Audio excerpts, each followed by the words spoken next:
Political master में एक बार फिर से आप सभी का स्वागत है।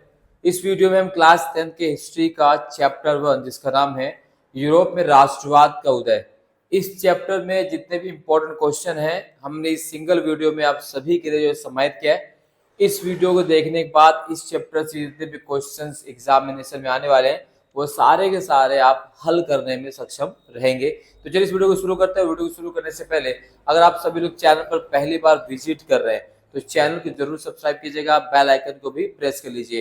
तो सबसे पहले बात कर लेते हैं यूरोप में राष्ट्रवाद का उदय, क्योंकि बोर्ड एग्जाम का समय नजदीक है तो ऐसे में हमें उन सभी क्वेश्चंस को प्रैक्टिस करनी है जिसकी संभावना आपके एग्जाम में पूछे जाने की सबसे ज्यादा है। ठीक है, क्या पढ़ना है इससे ज्यादा हमें पता होना चाहिए क्या नहीं पढ़ना है। तो आप इस सिंगल वीडियो देखिए, एंड तक देखिएगा, इसके बाद आपको कुछ भी पढ़ने की आवश्यकता नहीं होगी इस चैप्टर से संबंधित। तो सबसे पहला जो क्वेश्चन जो पूछा जाता है बार बार आपके बोर्ड एग्जाम में वह है 1789 की फ्रांसीसी क्रांति। क्या वह 1789 की जो है फ्रांसीसी रेवोल्यूशन क्या होगी भाई? 1789 का जो फ्रांसीसी क्रांति है, तो किस क्रांति को फ्रांसीसी क्रांति राष्ट्र की अभिव्यक्ति कहा जाता है? तो 1789 की जो फ्रांसीसी क्रांति है उसे राष्ट्रवाद की पहली स्पष्ट अभिव्यक्ति के रूप में जाना, यानी दुनिया में अगर राष्ट्रवाद की स्पष्ट अभिव्यक्ति की बात करें तो है फ्रांसीसी क्रांति। यानी फ्रांसीसी क्रांति के बाद पूरी दुनिया में राष्ट्रवाद के बारे में बातें की जाने लगी। लोग अपने राष्ट्र प्रेम की भावना, हम की भावना से ओतप्रोत होने लग जाते हैं। तो 1789 फ्रांसीसी क्रांति क्वेश्चन पूछा जा सकता है कि फ्रांसीसी क्रांति कब हुई? तो 1789 में। अगला है कुलीन वर्ग क्या होता है?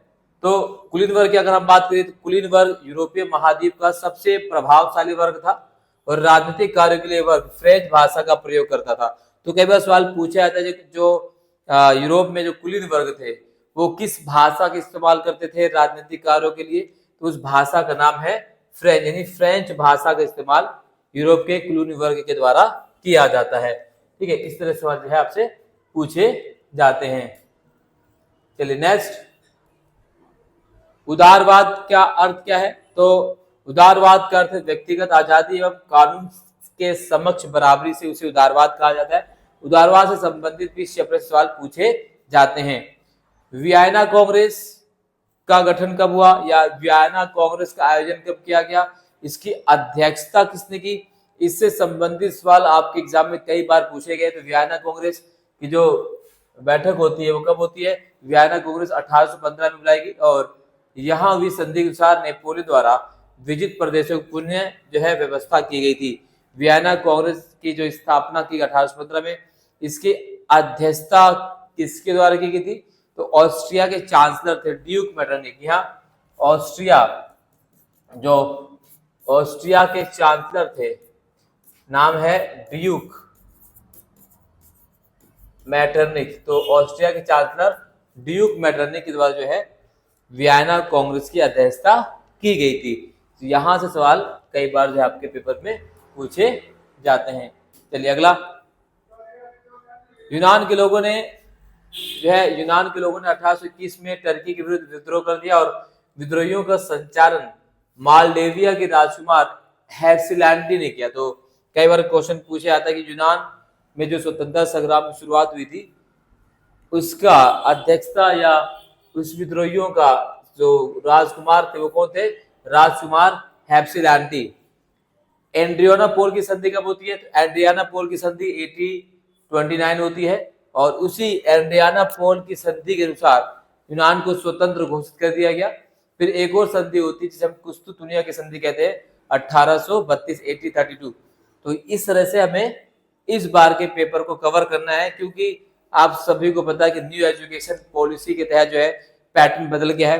क्वेश्चन पूछे जाने की जो प्रवणता है वो भी अलग रहेगी, पैटर्न भी अलग रहेगा।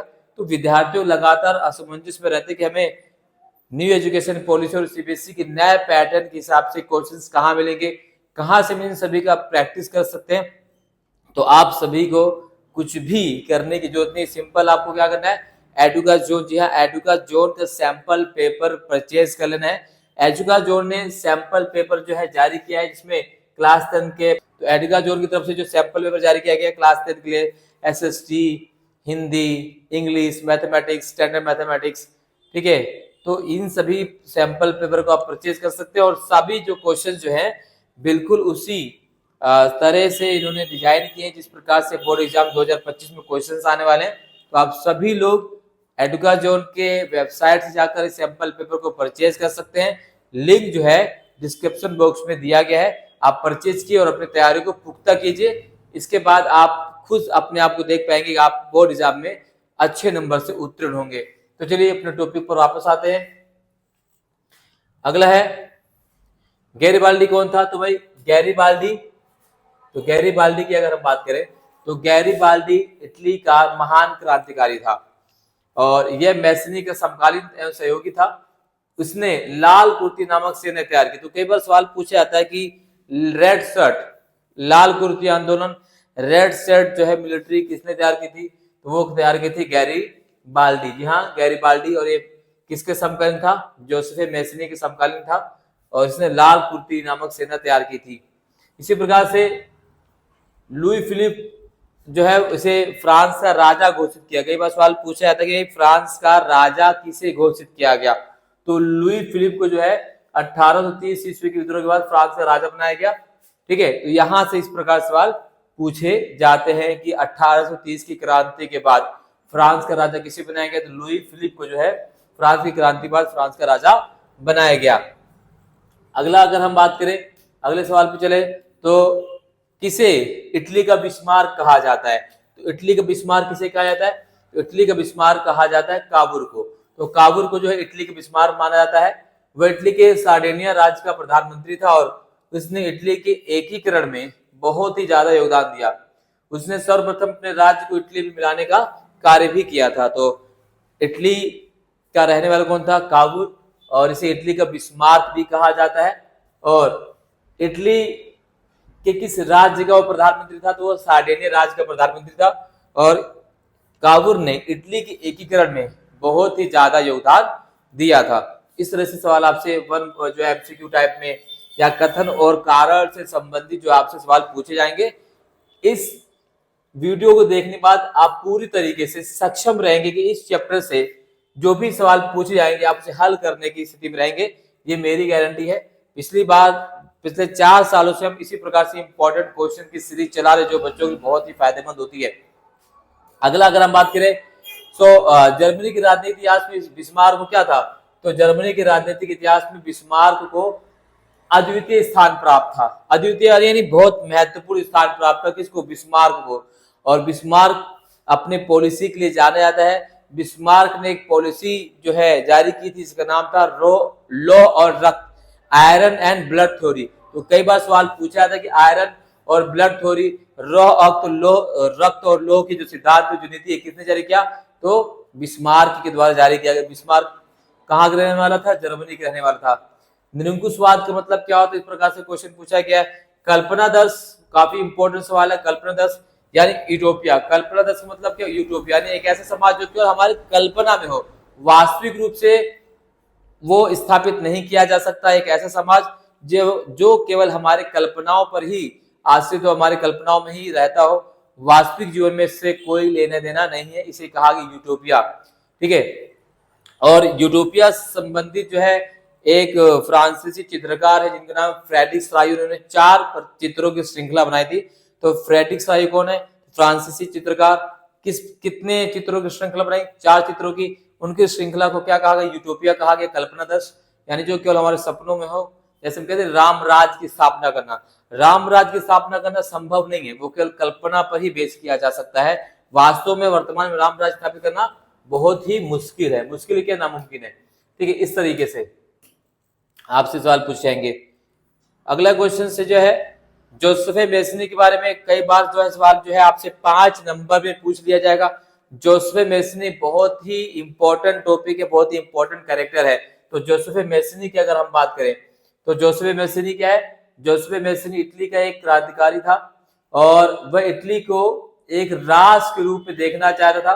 तो कई बार सवाल आता है कि जोसेफ मैसनी का जन्म कहाँ हुआ? तो जोसेफ मैसनी जन्म होता है 1807 में। कहां पर? जेनेवा में। जेनेवा में इसका जन्म होता है और उसने कार्बोनारी के गुप्त संगठन का वो सदस्य बना। तो जोसेफ मैसनी किस गुप्त संगठन का सदस्य बनता है?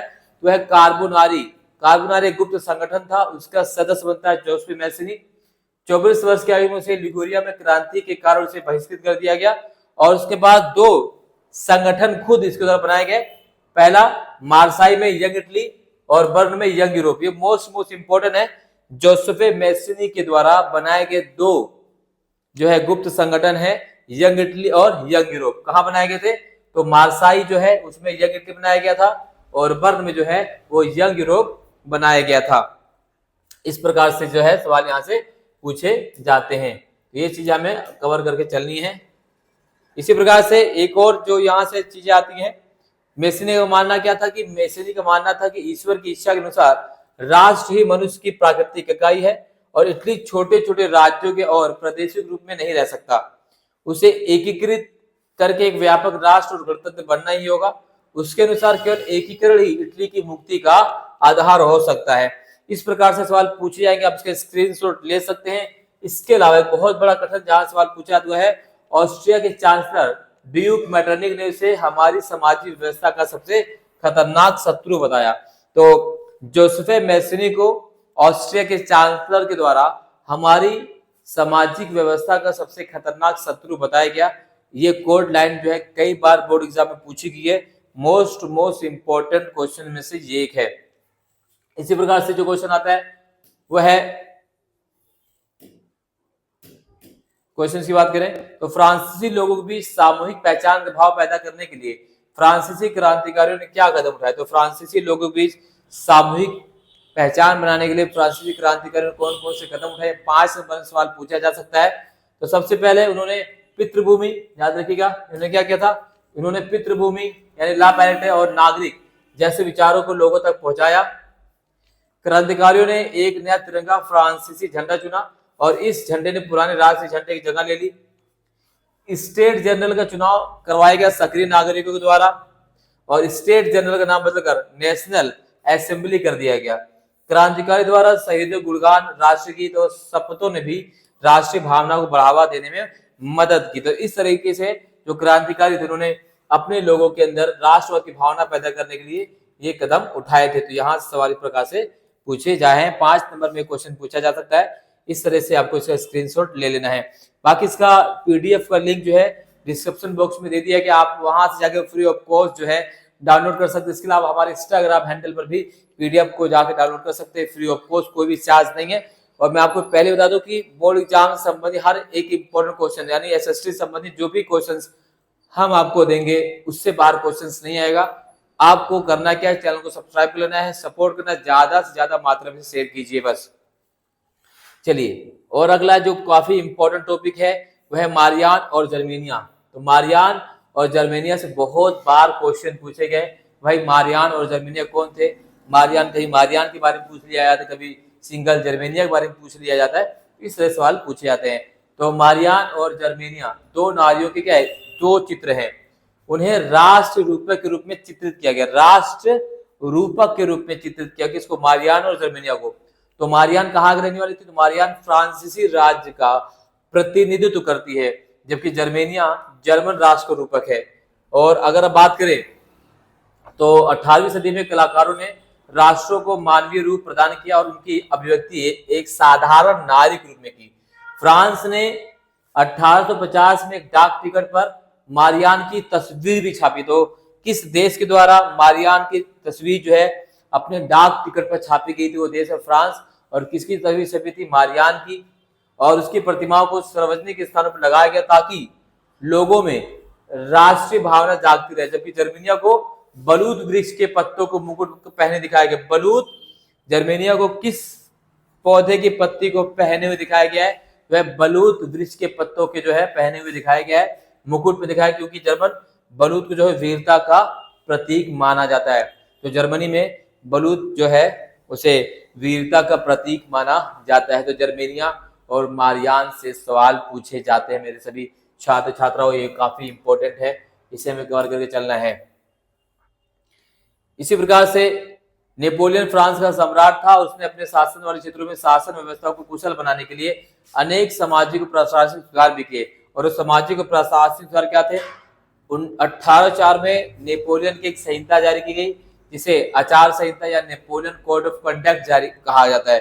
तो नेपोलियन का कोड ऑफ कंडक्ट क्या था, यहाँ से भी 5 नंबर के सवाल पूछे जा सकते हैं, 2 नंबर भी सवाल पूछा है, और कई बार यहाँ से कथन और कारण में और सत्य और असत्य कथन से भी क्वेश्चन पूछे जा सकते हैं। पहला, जन्म पर आधारित विशेष अधिकार क्या कर दिया, समाप्त कर दिया गया। कानून के सामने बराबरी और संपत्ति के अधिकार को और अधिक सुरक्षित बनाया गया। नेपोलियन ने प्रशासन के विभाजन को सरल बनाया। सामंती प्रणाली को समाप्त कर दिया गया। किसानों को भूदास्ता और जागीरदारों को लागू करो से मुक्ति दिलवाई गई, और शहरों में कारीगरों के श्रेणी संस्थानों के नियंत्रण को समाप्त कर दिया गया। तो ये सारी चीजें किसके माध्यम से की, नेपोलियन के द्वारा। और नेपोलियन की संहिता को क्या कहा गया, आचार संहिता, नेपोलियन कोड ऑफ कंडक्ट, जो 1804 में उसके द्वारा बनाया गया था। तो ये सारी चीज जो है नेपोलियन ने की थी, काफी इंपॉर्टेंट है, यहां से कई बार जो है सवाल पूछा गया है। ठीक है, पूरे राष्ट्र की एक ही मुद्रा कर दी नेपोलियन द्वारा। अगला जो मोस्ट इंपॉर्टेंट है, जो 5 नंबर पूछा जा सकता है, ये जो क्वेश्चन आपका ब्रिटेन।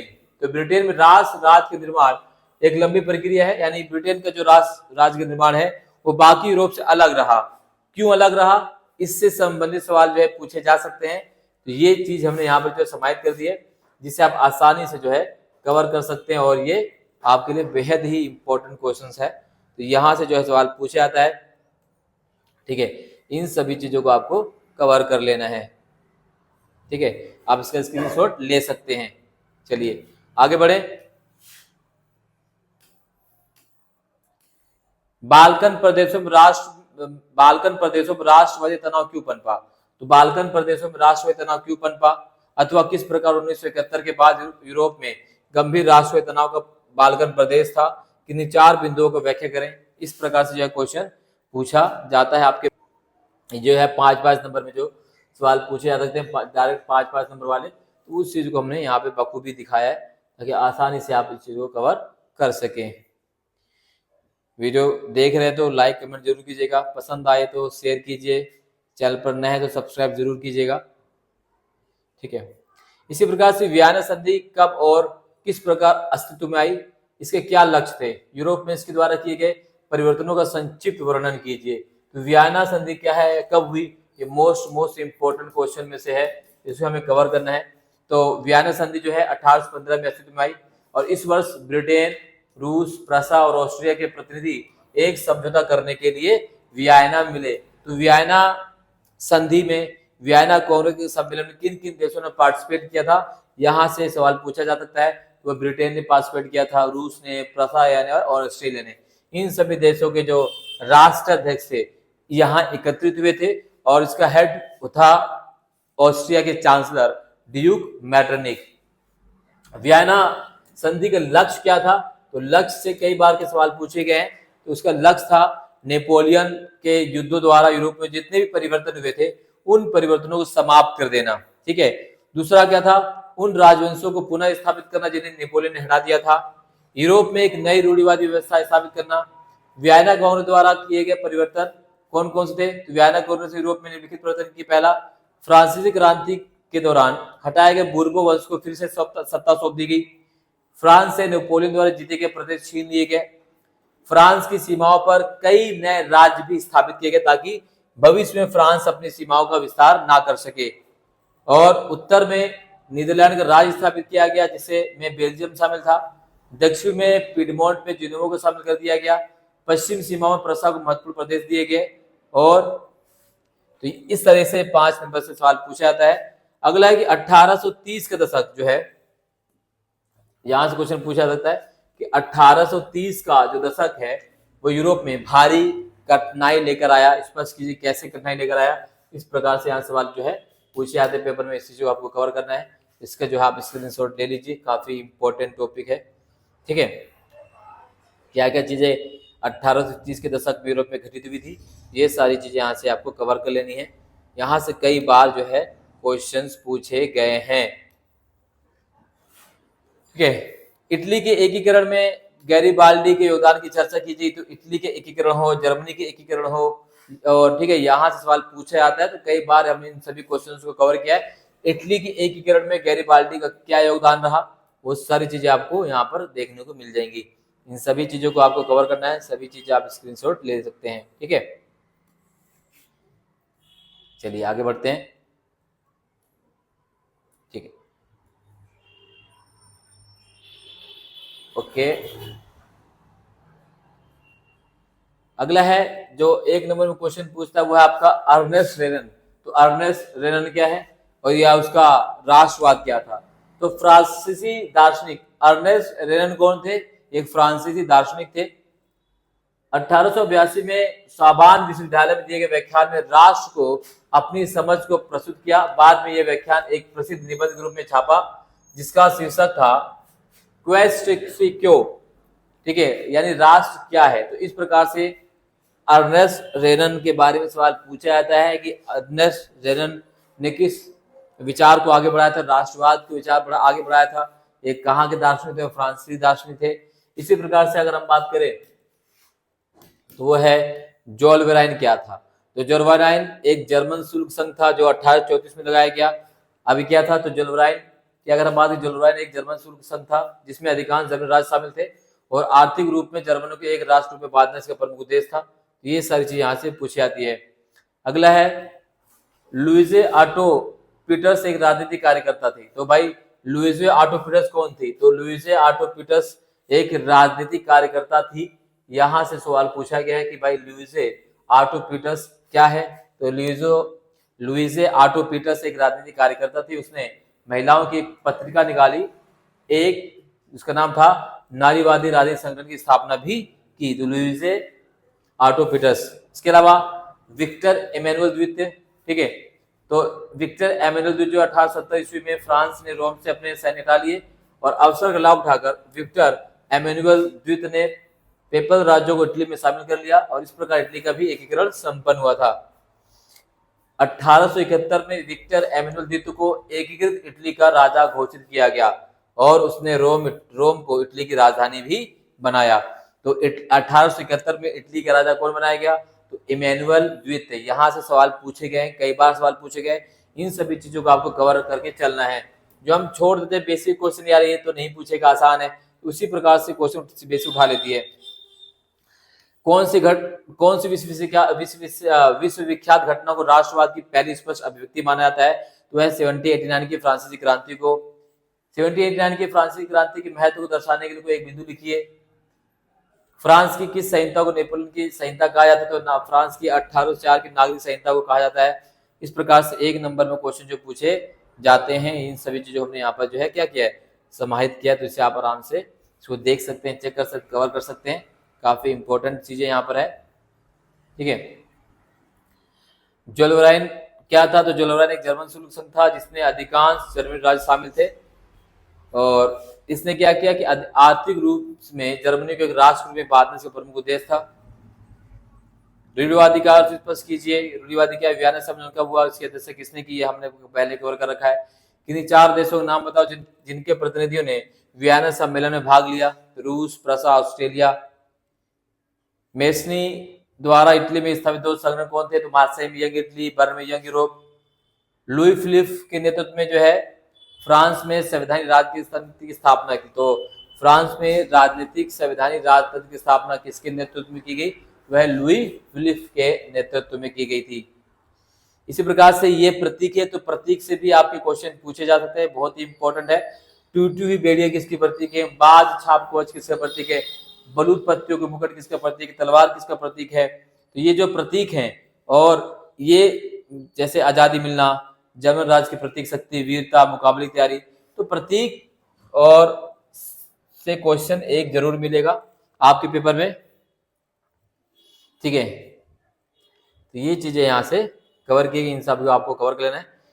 ये जितने भी क्वेश्चंस हमने यहाँ पर दिए हैं आप सभी को, अगर आपने इन सभी का प्रैक्टिस सही से कर लिया तो इससे बाहर क्वेश्चंस नहीं आएंगे।